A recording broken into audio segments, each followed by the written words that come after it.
good news for our cocoa farmers and the cocoa industry. The Akufo-Addo administration, acting through Cocoa Board, will shortly inject a $600 million stimulus package into the cocoa sector through a cocoa productivity enhancement program, which will, among others, step up Ghana's cocoa production to over 1.5 million tons by 2027. That's a huge growth. The stimulus will target things like rehabilitation of plantations, improvement in storage and domestic processing, among others, and spans about a 7-year period. The administration believes that cocoa, being a major pillar of our economy, cannot be allowed to survive on its own or at its own pace. Cocoa farmers, who have been the backbone of the Ghanaian economy, already have good news for the 2020 cocoa pricing structure. But now there's an additional layer of good news through the stimulus package. At this point, I want to yield the podium to the Honorable Joseph Boahin Edo, the Chief Executive of Cocoa Board, to provide some more details. He's here with the Deputy in charge of F&A, Mr. Emmanuel Riankra, who I acknowledge, and Head of Public Affairs and Manager at his office, Mr. Fifi Boafu, who I acknowledge as well. CEO, please join us with the good news.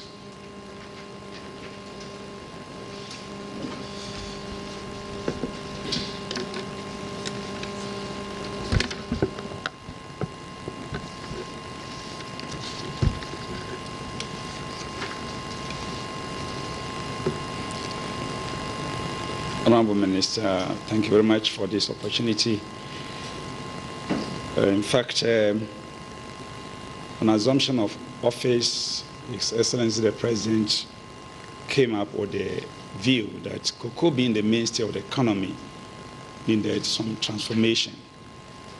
And in doing that, he tasked Ghana Cocoa Board management to look at two critical areas. One, the production side, and then also the financing of the industry. And for the production side, I think once I start discussing the financing structure, all the elements involved will come to bear. But the most important thing is that in the past 2.5 years, under the instance and then the initiative of His Excellency the President Nana Dankwa Akufo-Addo, and also his colleague, the President of Cote d'Ivoire, President Alassane Ouattara, have initiated what you call the Ghana Cote d'Ivoire Joint Cooperation.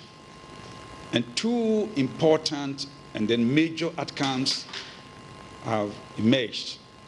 One is the living income differential. In fact, it's the greatest thing ever to happen to this country, whereby now Ghana is no more a taker of price at the international markets. Ghana and Cote d'Ivoire are givers of price.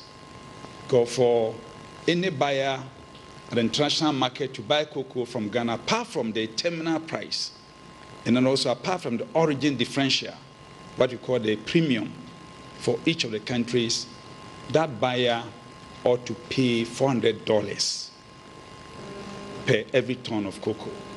And therefore, Ghana now producing around 850,000 metric tons. It means by the end of the year, we bargain $360 million just from the LID.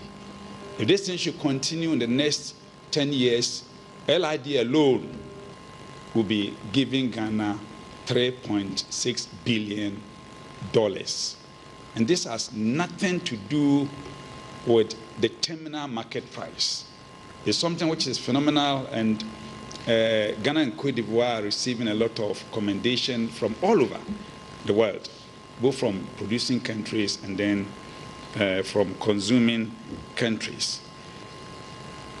Correct to that is the issue of transformation of the sector itself, because we came to meet a production of 450 kilos per hectare of the farmer, which is one of the lowest in the world.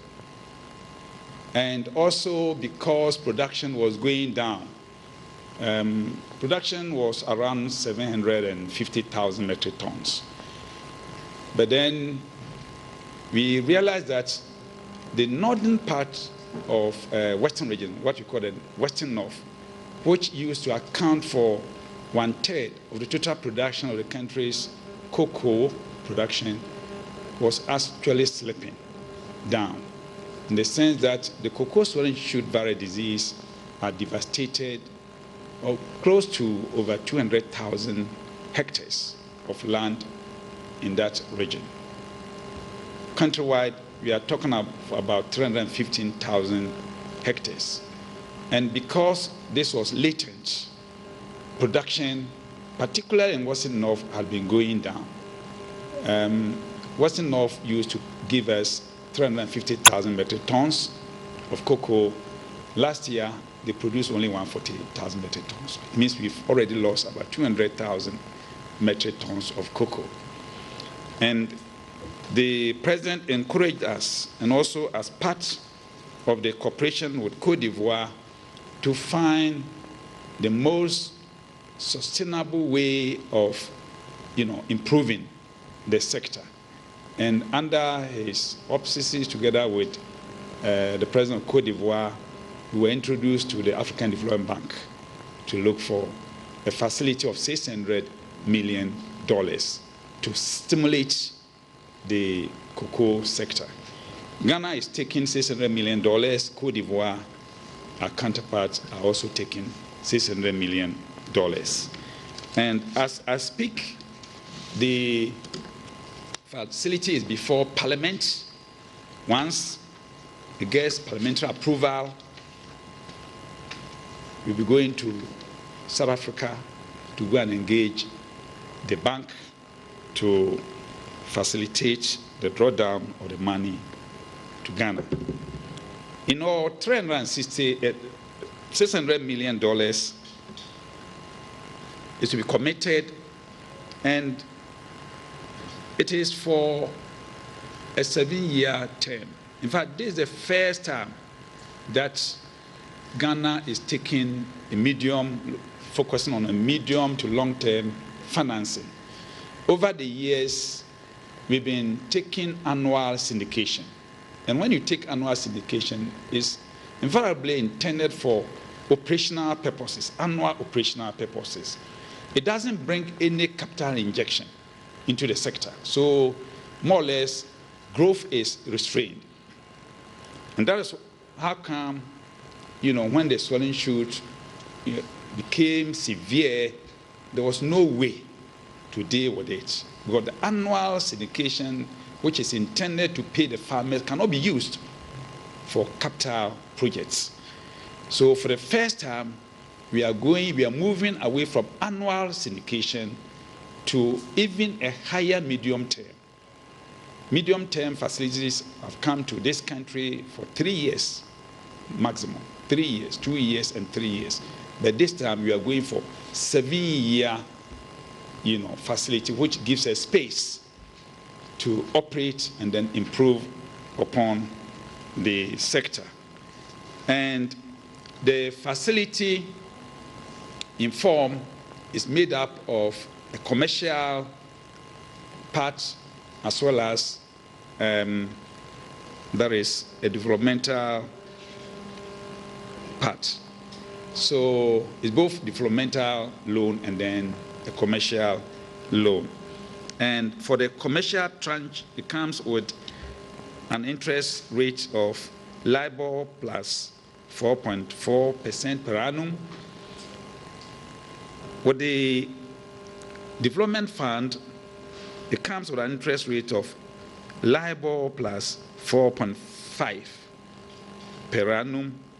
But then there is a concessional, element in it, which is LIBOR plus up to 3%.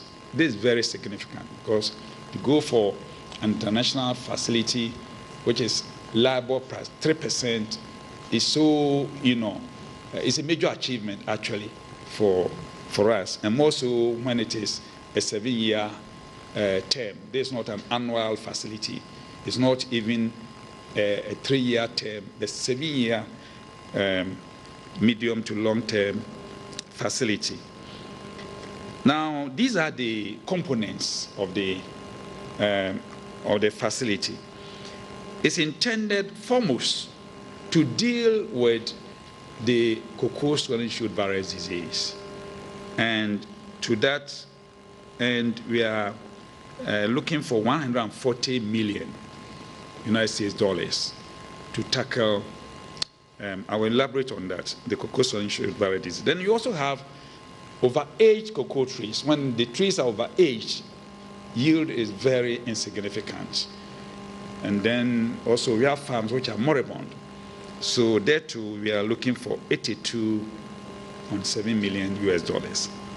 And of course, our flagship program, hand pollination, which brings about, that together with pruning, brings about what we call vertical productivity. We are looking for 68 million US dollars. Because production of cocoa in this country, we are blessed, within 2 critical seasons. One during the rainy season, as at now. There's another one which happened during the dry season, the Harmattan period. And that time, we lose a lot of the potential productivity through the drought. So we are looking for irrigation to support the industry. In essence, we want to transform the cocoa sector from the traditional way of farming to a modern way of cocoa farming. So as part of the, this game changing, we are bringing in motorized machines to do the weeding. We are not going to allow farmers to be using the machete. And then also the pruning. So machines to do weeding and then to do the pruning. So all these have been factored in. Now, when this program rolls, into full gear, obviously it's going to increase productivity. And that makes warehouses very eminent. So for warehousing, we are allocating 50 million US dollars for that. And then we also need farmer database, an integrated comprehensive farmer database to support the industry itself. As I speak, we do not have such, a system in place, an information system that will enable us to actually see how the industry is going and also to assess programs on the ground and to facilitate, services like fertilizer subsidies to farmers, even payment systems. We want to, put everything in the electronic format, cashless system, and all that. So we need this farmer database, as critical as yesterday. And then we also want to do a lot of processing. Is the president's vision to process not less than 50% of our cocoa beans in Ghana. What is happening is that the cocoa shells together constitute 20% in terms of volume. And when we export cocoa beans, we export the cocoa shells along with the nips, that's everything. In other words, we are exporting 20% waste. So we want to do more processing here so that this waste, which is so important for the farms as organic manure, can then go back to the farms. And therefore, processing is so important. It's not just for adding value, but it's also to actually enhance productivity. Then, for processing, we are allocating 200 million US dollars. And then, consumption, which is very key if we are to succeed, because we want to first develop the local consumption and also even look at the sub-regional consumption, look at the African regional consumption. Of course, we're also focusing on the Middle East, there's emerging markets to promote consumption of cocoa, because once we are anticipating an increase in production, there ought to be a balance in terms of consumption. Sustainable production must always be balanced with sustainable consumption. So consumption is going to be a key element in this transformational agenda. The outcomes of all that are that at the end of the 7 years, we expect cocoa to increase from the current figure of around 850,000 metric tons to 1,550,000 metric tons by the year 2027. So this is the key, elements of the 600 facility which we are about to secure from the African Development Bank to transform the cocoa industry. I must emphasize that it has come at the initiative of our president, who made direct contact with the African Development Bank together with President Ouattara, and, facilitated it through. We are only executors of, this important program. Just as my honorable minister did, maybe I should also speak in Twi. Summarize in Twi. If you can just tell us, so currently where are you? We understand you're before Parliament or something? Yes. Yes, it's gone through Cabinet and it's gone to Parliament. We've had parliamentary hearing on it, and I'm told it's now before the House for consideration. And once we get approval, it means this facility is coming to support our cocoa farmers. If you look at the composition, you realize that about 330 million of that facility will go directly to support the farmers. The rest will be for processing, 200 million, and then the farmer database, which is so important for the industry, and then also consumption, taking, I think, around 270 million, yes.